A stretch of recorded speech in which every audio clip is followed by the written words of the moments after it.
You'll be fine going to the hospital alone, right? I swear I'll send you straight to hell. My name is Lisa, and I'm currently 9 months pregnant. It's my first time giving birth, so while I'm filled with anxiety, I feel truly blessed about welcoming a new member into our family. My husband, David, is a white-collar worker and has weekends off. However, he doesn't offer much support around the house or help with shopping. This is because he usually goes back to his parents' home on weekends. David has a deep bond with his in-laws, and since their home is nearby, he spends almost every weekend there without any specific reason. Since becoming pregnant, I've been cautious about lifting heavy objects. For instance, when buying heavy items like rice, understanding friends often help out. My daily routine starts by waking up early, preparing breakfast for David, and seeing him off to work. Afterward, I do the cleaning and laundry, and then head out for any necessary shopping. Once I return home, I start prepping for dinner. Only after finishing these tasks can I finally have some relaxation time.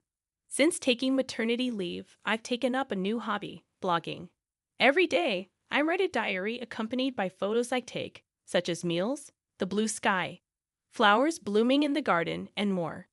Many friends and acquaintances leave comments, and these moments of journaling have become small daily joys for me. One evening, as I was preparing dinner, my husband returned home as usual. He carelessly placed his bag and jacket on the sofa, and I tidied them up, hanging them on a coat hanger. "Welcome back. I made hamburgers for dinner. I'm going to take a bath," I said. Responding curtly, he headed straight for the bathroom. 3 years have passed since we got married, and there has been little kindness or consideration from him. I occasionally wonder if this is truly what a marital relationship should be like. But I've resigned myself to it. When David returned in his pajamas, I handed him a drink. "Where's the beer?" he asked, glancing at the bar. I hinted, "Sorry, I forgot to buy it today. I'll get some tomorrow." Seriously. Go to the convenience store now. His demeanor changed immediately, and he spoke with evident anger. I was irritated. Why was he asking his pregnant wife to do this? If you want it so badly, why don't you go get it yourself? It's hard for me to move around with this big belly. At that moment, he became even angrier and started shouting. "You're the one who forgot to buy it. It's your job to fix that mistake. Just because you're pregnant doesn't mean you get special treatment." My mother always said it's important to keep moving for the sake of health. Knowing that he doesn't calm down easily when he's angry, I reluctantly decided to go to the convenience store. Once I arrived, I bumped into Sarah, a neighbor. "Oh, Sarah, good evening." "Good evening, Lisa. Did you forget to buy something too?" "I ran out of sauce, so I came here." Sarah's cheerful voice slightly lifted my spirits. "My husband really wanted beer, and he told me to buy it. Why didn't he just go himself?" That's what I said, but it didn't get through to him. "It sounds like you're having a tough time, Lisa." After walking together for a bit, Sarah and I parted ways at a crossroad. When I returned home, David was lounging on the sofa, watching TV, having not even cleaned up after dinner. "Why did it take you so long? What were you dawdling around for? Give me the beer."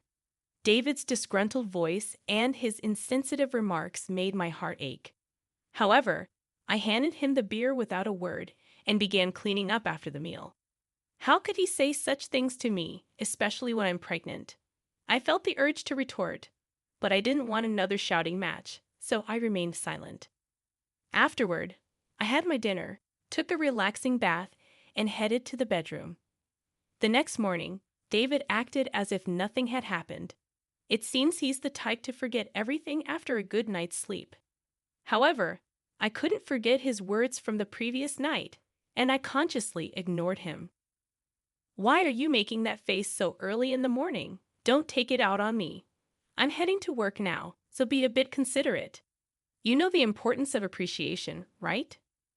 Due to what he said, I was filled with the urge to retort, "That applies to you, doesn't it?" But out of shock and disbelief, all I could do was sigh deeply and see him off. Be careful, right? I won't eat dinner tonight. See you. Without any explanation, David left in a hurry. After seeing him off, I took care of household chores and went shopping as usual. However, since David mentioned he wouldn't be having dinner, I decided to prepare something simple just for myself. Then, as I was about to start my meal alone in the evening, I heard David's unexpected return and rushed to the entrance. "I'm back. Thanks for your hard work. But you said you didn't need dinner today, right?" "Yeah, but my drinking party got canceled. I'm hungry. You have something to eat, right?" "Well, I only prepared a meal for myself today." Upon hearing this, David's face contorted with anger. "Didn't you even consider the possibility I might come back? This is unbelievable." Saying that, he moved to the dining table, and upon seeing the dinner I prepared, his mood worsened.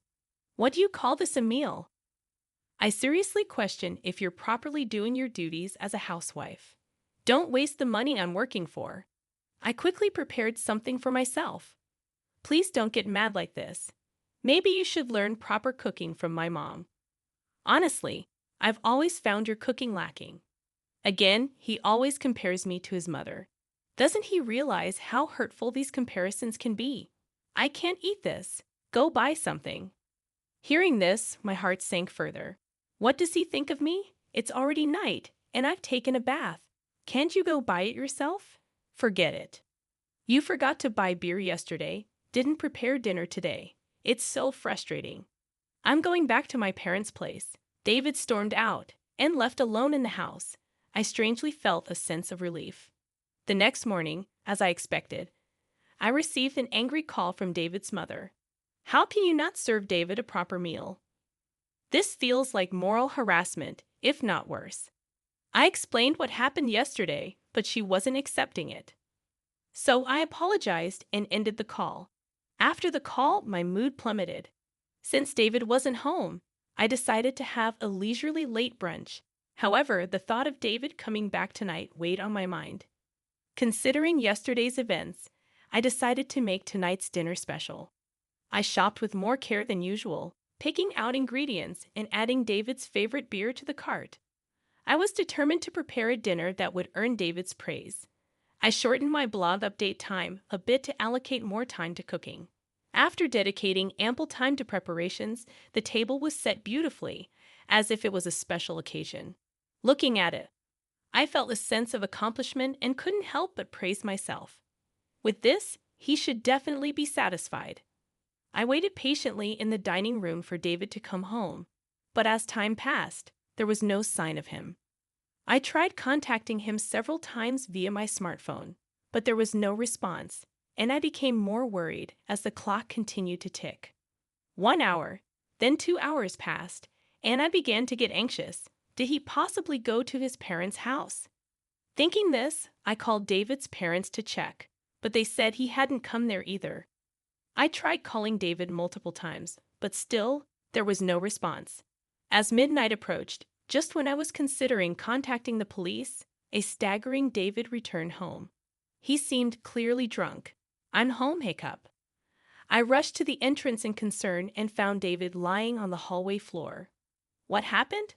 Are you okay?" Hearing my voice, he responded angrily, "Too loud, go away." He then staggered towards the dining room.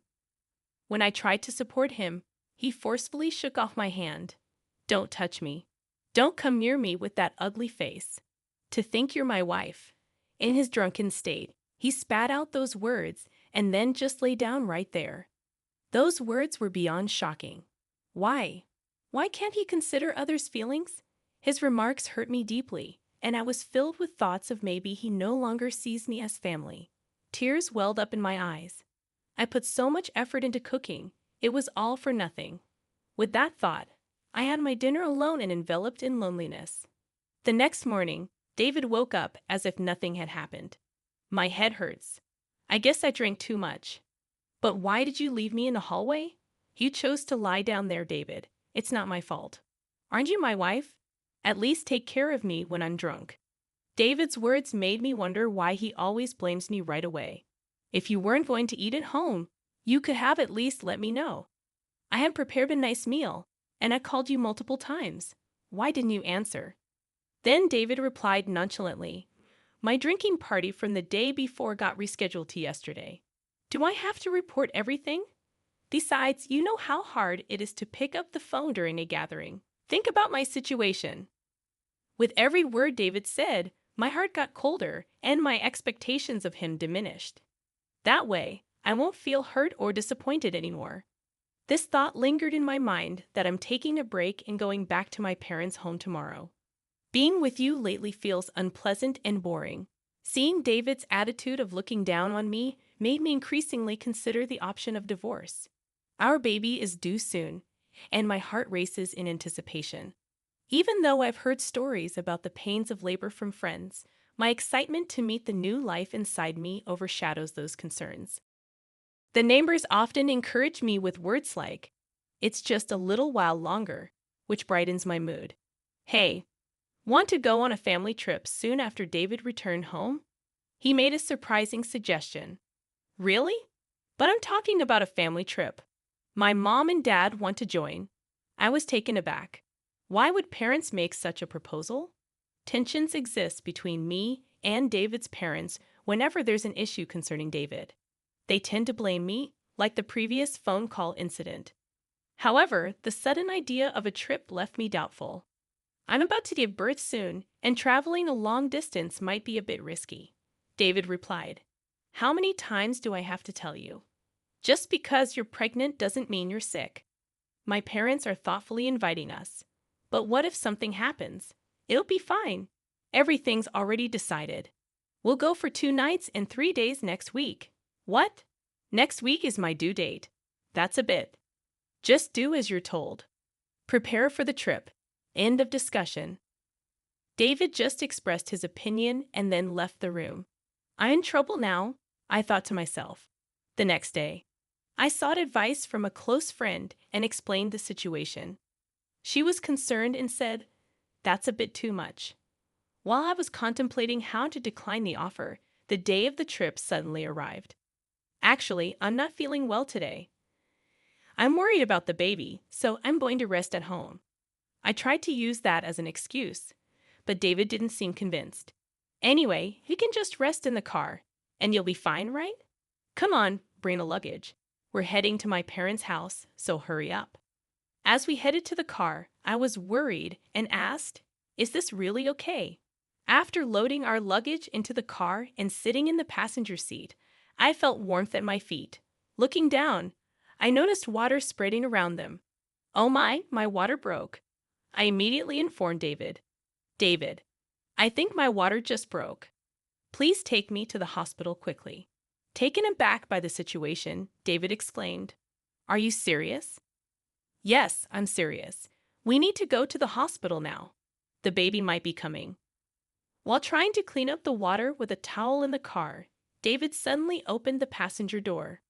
"David, what are you doing? We need to go to the hospital.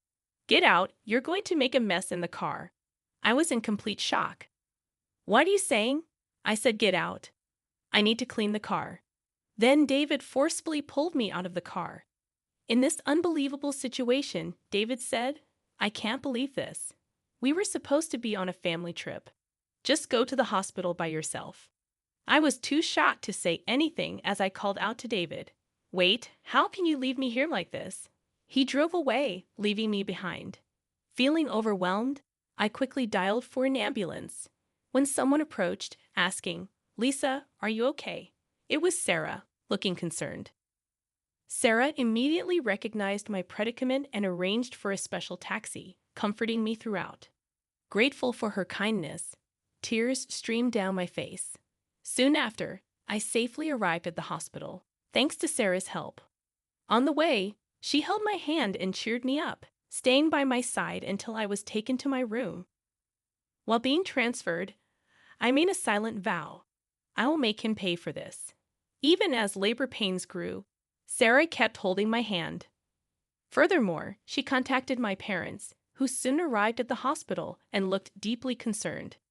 Sarah whispered to them, "There's something I want to discuss." The three then left the room. As the labor pains intensified, my smartphone vibrated from a corner of the room. "Who is it?" I asked, and my parents responded with David's name. They looked displeased, but I took the call anyway. As soon as I answered, I heard a panicky David, "Help me." However, I was in no state or mood to converse with him and promptly ended the call. Despite my parents turning off my phone, David continued to send messages. As labor intensified, I was finally moved to the delivery room. After enduring the pain for some time, I finally heard my baby's cries. Exhausted, I saw my parents and Sarah standing before me with warm smiles. Relieved, I closed my eyes and rested. When I woke up after a few hours of sleep, I found myself lying in the hospital bed. Rubbing my eyes, I noticed my parents sitting next to me, their faces filled with concern. "Are you okay?" My mother asked gently, still feeling the weight of exhaustion. I couldn't muster the energy to sit up, while my father looked teary-eyed. My mother consoled him, saying, "The postpartum period can be exhausting." Witnessing this heartwarming scene, a smile formed on my face. "How's the baby?" I inquired. My parents informed me that the baby was undergoing some tests but would be back in the room soon. However, I noticed Sarah wasn't present. Responding to my unspoken question, my mother remarked, "Sarah left a little while ago." Thinking about how things might have turned out had Sarah not been there, a feeling of gratitude settled over me. I made a promise with my parents that after being discharged, I would visit Sarah to express my gratitude. Turning on my smartphone to inform my friends about the birth, I was met with an overwhelming number of missed calls, mostly from David. The sheer number left me momentarily stunned, but I felt no hope or expectation from his calls. So I closed the notifications without hesitation. One of my friends visited the hospital room to congratulate me on the birth. As she rejoiced and extended her genuine wishes, I opened up about the recent incidents with David. After hearing the story, she expressed both shock and anger, half-jokingly saying she'd like to punish him a bit. But she also emphasized that my health and rest were paramount, chatted with me for a while, and then left. My parents, already briefed by Sarah about the whole episode, asked, "What are you planning to do next?" I shared my thoughts about my relationship with David and told my parents I'm considering divorce. They respected my decision and provided their support. Upon my discharge, I planned to stay at my parents' house, where they had prepared a room for me. Meanwhile, David seemed to have visited the hospital, but as I had informed the hospital staff that I didn't wish to see him, he wasn't allowed in. The next day, Sarah came to my hospital room holding a fruit basket. "Sarah, you came!" I exclaimed with delight. "You seem to be recovering well, but remember not to overexert yourself. Postpartum fatigue can be quite profound," she advised. Feeling comforted by Sarah's words, I sighed with relief, taking the fruit basket from her. "Sarah, thank you so much for helping me. I don't know what would have happened if you weren't there." I expressed my deep gratitude as I bowed deeply. Sarah gently laughed, saying, "What's most important is that both you and the baby are healthy. I just want a small hand. Regardless, I'm forever grateful. Once things settle down, I'll come over to thank you properly." Sarah laughed warmly in response. "You know, I've talked to my husband about what happened. He seemed quite furious." From her words, I could somewhat deduce David's situation. "Sarah, I'm truly sorry for dragging you into this mess," I admitted. "Don't worry. Remember who you owe for being able to work at your current company. This incident is truly hard to forgive." At that moment, I heard a stern tone in Sarah's voice for the first time. Sarah was actually the wife of the CEO at the company where my husband worked. When we first moved to this residential area, I had no idea about this fact. However, as we frequently encountered each other at the local supermarket, shops, and occasionally at convenience stores, we gradually became closer. We even began to enjoy tea together, and during these sessions, I learned about the nature of her husband's job. On the other hand, my husband was completely unaware of this background. This was because he didn't even accompany me for our initial neighborhood greetings and didn't prefer interacting with our neighbors.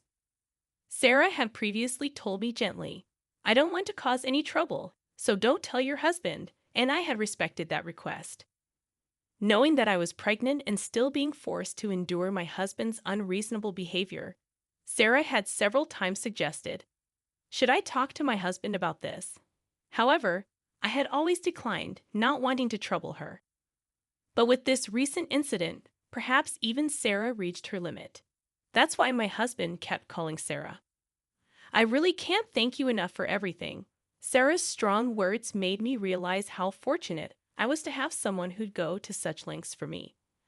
I couldn't help but tear up. Seeing my reaction, Sarah once again gave me a warm smile. Lisa, you're a dear friend to me. I can't just stand by and watch when something like this happens to a friend. Our conversation was filled with heartfelt smiles. However, my husband's messages didn't stop despite the barrage of notifications. Online, I consciously ignored them all. Thinking about the divorce made my mind clear, and all I wanted was to think about how to live my life with my baby. As I was preparing to leave the hospital, a close friend visited my room, handing me her smartphone and saying, I want you to see this. Displayed on her phone was a post that had become a major topic on a certain social media platform. When I asked what it was about, she informed me that she had posted about my husband's recent actions on social media. My friend had a significant influence on social media with a massive follower count. One day, she received a reply to one of her posts. The follower who replied had, by chance, captured a video of the scene where I was yelled at by my husband after being let out of the car. The follower, wanting to protect my privacy, blurred my face in the video and, with my friend's permission, shared it online. The video spread like wildfire, and as a result, personal details about my husband and even his company were identified. Currently, my husband seems to be under a barrage of criticism online. What? I had no idea it had escalated to this level. My friend, smiling gently, remarked. Well, they brought it upon themselves, didn't they? My husband's actions and their consequences were all a result of choices he made. Furthermore, when one of my husband's friends confronted him about the incident, he reportedly excused himself, saying, I had a prior travel commitment with my parents that day, so I had no choice. Because of this statement, not only my husband, but also his parents began to face criticism online. The story spread even in the vicinity of my in-laws' home, and there seemed to be various topics related to my husband's parents circulating on social media. Suddenly, my phone started ringing. When I checked the screen, it was a call from my mother-in-law. That's for my mother-in-law.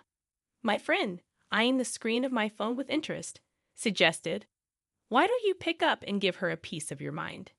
However, I was so fed up that I felt no words to do so and decided to ignore it. Before I knew it, the missed calls log was filled with names of my husband, father-in-law, and mother-in-law.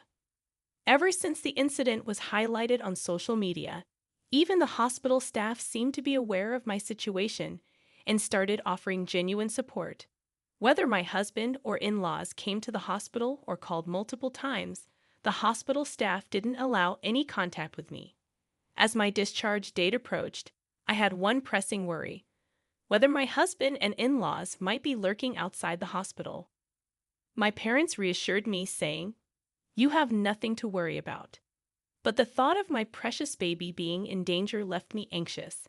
However, that concern was quickly dispelled on the day of my discharge as my parents were helping me with my belongings. I heard my husband's voice shouting, Lisa, followed by the loud voices of my in-laws. Suddenly, men in black suits surrounded me, forming a protective barrier. As I tried to understand what was happening, one of the men approached me, gently opening the car door and said, don't worry, we're here on Sir's request to protect you. It seemed my parents were already aware of this, as my mom said, smiling, didn't I tell you there's nothing to worry about? Believing her words, I felt relieved and smoothly got into the car. All the while, my husband and in-laws, overwhelmed by the presence of the bodyguards, couldn't come any closer. I can't find the words to express how grateful I am for Sarah supporting me like this. The only thing occupying my mind was how to reciprocate Sarah's kindness. My parents felt the same, saying in unison, we have to find a way to show our gratitude to Sarah. Although my new life began smoothly and pleasant days continued, the contacts from my husband and in-laws never ceased. I mailed them the divorce papers, but there wasn't even a hint of acceptance. One day, my in-laws called our home. It seems my father answered, and they addressed him with the attitude of, "She became a part of our family, so no matter how she's treated, she shouldn't complain." When my father angrily retorted to their statement, it seems they were taken aback and quickly hung up. While discussing how to handle this with my parents, I decided that seeking professional assistance was the best course of action and resolved to consult a lawyer. Coincidentally, my father was acquainted with a lawyer, and when we explained our situation, he graciously promised to help. I informed the lawyer about the video circulating on social media and detailed past events. When the lawyer reached out on our behalf, my husband was initially taken aback. However, over time, he became defiant. "We'll solve marital issues ourselves. We don't need a lawyer," he argued in a fled tone. However, the lawyer calmly responded, "I'm acting upon Lisa's request. Any future communication should be directed to me. It's up to Lisa, my client, to decide whether or not she wants to involve a lawyer." My husband was at a loss for words, though initially refusing to divorce. When mediation and the possibility of a court case were suggested, the word court seemed to shake him, and he reluctantly agreed to the divorce. I have no interest in the child and have no intention of seeing them in the future, so I don't see why I should pay child support. As for property distribution, I did nothing wrong, he claimed irrationally. The lawyer calmly explained from a legal perspective, but my husband still seemed unconvinced. "In that case, it seems we'll meet in court," the lawyer suggested. My in-laws, who were listening nearby, appeared to panic and immediately agreed. When I was informed of this by the lawyer, I was shocked that I had ever married such a man. I had been communicating with Sarah since returning to my parents' home, and when I told her about the recent events, she playfully and gleefully suggested, "How about seizing your ex-husband's retirement pay? Garnishment is one way, right?" Feeling overwhelmed by Sarah's astuteness, a while later, I was contacted by the lawyer who conveyed that my husband wished to apologize in person. Wanting a satisfactory conclusion, I agreed to converse over the phone under the supervision of the lawyer. The day of the scheduled call arrived. On that day, I was accompanied by my parents and the lawyer. From the other end of the line, I heard, "Finally, you answer. Apologize now, and I'll forgive you. So come back home. Let's be a couple again. The house is a mess. I might lose my job, and everyone's looking at me coldly. All of this is your fault, so take responsibility." He continued to bombard me with accusations. Without being overwhelmed, I calmly chose how to react. When he said, "See, you can't even reply properly, truly a woman with no redeeming qualities," I finally responded, "Just so you know, this conversation is being recorded. I'll keep it as evidence. Goodbye." Hearing this, my husband's voice revealed his shock. "Wait, you recorded it? That's not fair, right?" I was joking. "I'm sorry. I can't live without you. Let's start over. We truly loved each other, right? I promise I'll try harder from now on." After hearing those words, I immediately hung up the phone. With the recorded data in hand, I handed it to the lawyer and asked, "Can you utilize this audio as evidence?" Shaking his head in disbelief, the lawyer remarked, "He truly is an incorrigible man." My parents, feeling the same as me, had firmly decided to sever ties with him. Seeing his behavior filled them more with astonishment and disappointment than anger. At some point, I realized I was slightly enjoying this drama, clinging to the little devilish side of me that emerged. The divorce procedures with my husband concluded smoothly. Both the property distribution and child support agreements went forward without a hitch, and the turmoil began to subside. Due to the information Sarah shared with her husband, the president of my ex-husband's company, he was promptly disciplined. The president, known for his family-oriented values, believed that an employee who couldn't protect his family couldn't be trusted by the company. David lost his job, couldn't make housing loan payments, and returned to his parents' home. His reputation was tarnished by the viral video, and he struggled to find stable employment, barely making ends meet with short-term part-time jobs. Rumors spread about his parents too, and according to reports from Sir's friends in the neighborhood, they seemed to live in perpetual unease. The cold societal judgment they faced, which exceeded my expectations, made me think that, surprisingly, this ostracization might be harder for them than any legal repercussions. With most matters settled and my health recovering, my parents, my baby, and I visited Sarah's home to express our gratitude. Both Sarah and her husband seemed genuinely happy and doted on my baby, making us feel warm and welcomed. After that, Sarah and my mother became close friends. Similarly, Sarah's husband and my father got along very well, and our families grew close. Furthermore, Sarah and her husband's son was around my age, and to everyone's surprise, our relationship began to develop in an unexpected direction. A few years later, the idea that I might actually become a part of Sir family was something no one could have ever predicted. Life truly is full of surprises.